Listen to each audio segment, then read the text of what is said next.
Welcome. Welcome to Sue's University of Life on YouTube.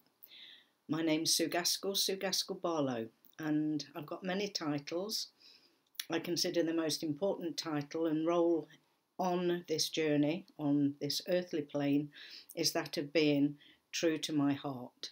To live my life from a place of love with an open heart that I can give and receive love. My heart can be broken if I allow it. And now that I understand the human condition, that doesn't happen.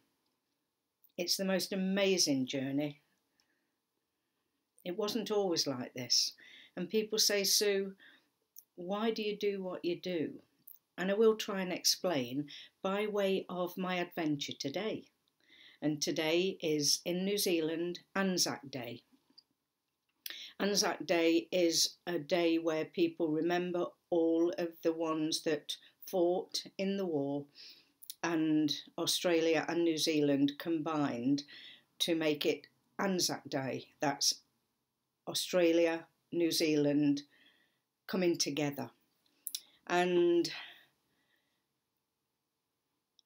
the camaraderie and the love shown in New Zealand, because of the beautiful climate, is something that is incredibly special. It's beautiful.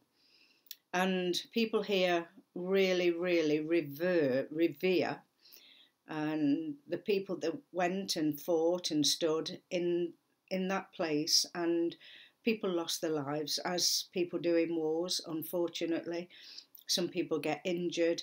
And it was a time when women learned to come out of the place they were in and started helping and doing things that allowed them to be free, and thus the journey of women having the vote and the change in the way the whole system works began.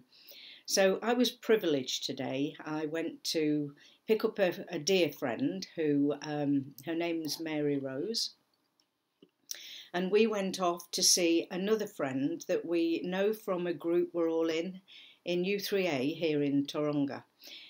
My stories take a few minutes, so if you are impatient, this is not for you.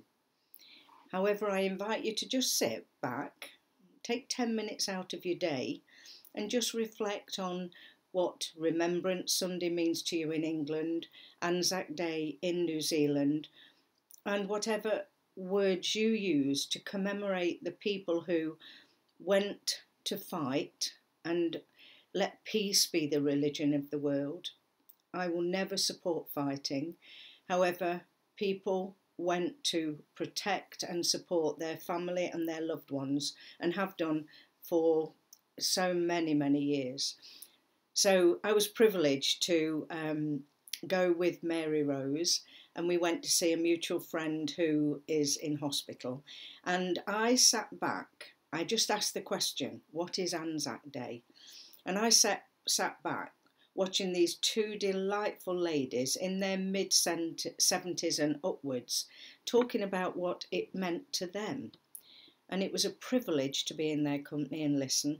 And it was lovely to see that you can bring joy by just popping to see somebody. Just go to see them for a short time, make that phone call, text if you must, or just knock on the door. Think about what love really is.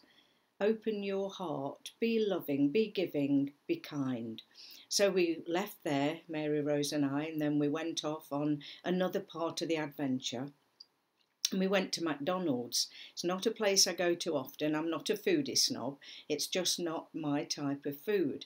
The atmosphere was electric. It was delightful. And it was my friend's choice. And she thoroughly enjoyed her, is it called McCafe? Anyway, that's what she enjoyed, her coffee and her snack. And I enjoyed mine. So then we went off to Memorial Park.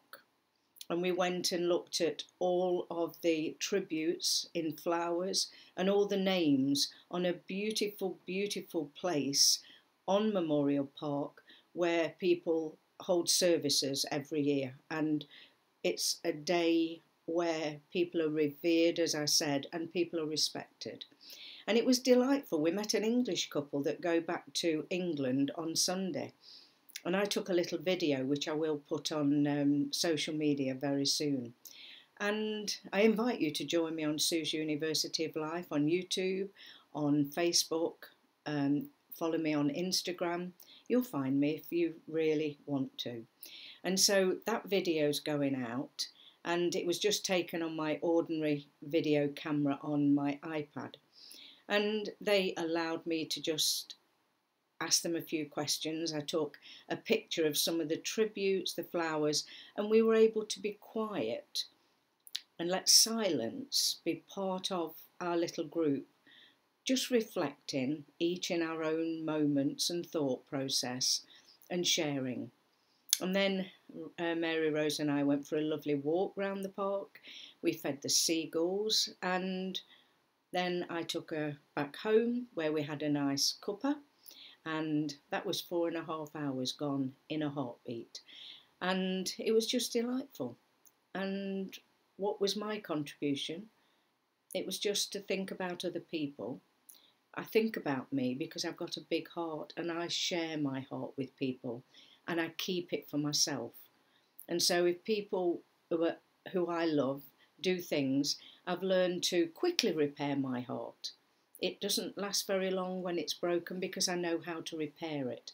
Instantly feed it with love. It's the glue that binds us all together. It really is. And so I popped to the gym. I hastened to have to go in the gym. I went for a swim. I had a spa, a sauna, a nice shower, popped to the shops, and here I am home. Perfectly content and so happy to share that 10-15 minutes of my day with you. What's my motive? It's genuine love. It's not about religion. It's about spiritual loving energy. And it's about let peace be the religion of the world. Give kindness where you can. And if you have to think badly about yourself or other people, let it be just for a quick moment. Let it go. It's the story. It's the story in our human condition. And once you move from that and you get what I'm saying, then your heart and your spirit become one. And we enjoy this beautiful experience in the moment. And once we know that that's what love is, it's a sharing, it's a caring, it's a kindness. It's indescribable, actually. I hope whatever you do with your day and the rest of your life, that you'll think twice and you've got choices, love or fear. That's the spiritual journey. And love or hate, that's the emotional feeling journey as human beings in our opinions and our thought process. I know which I choose. It's so much more beautiful and peaceful. Bye for now.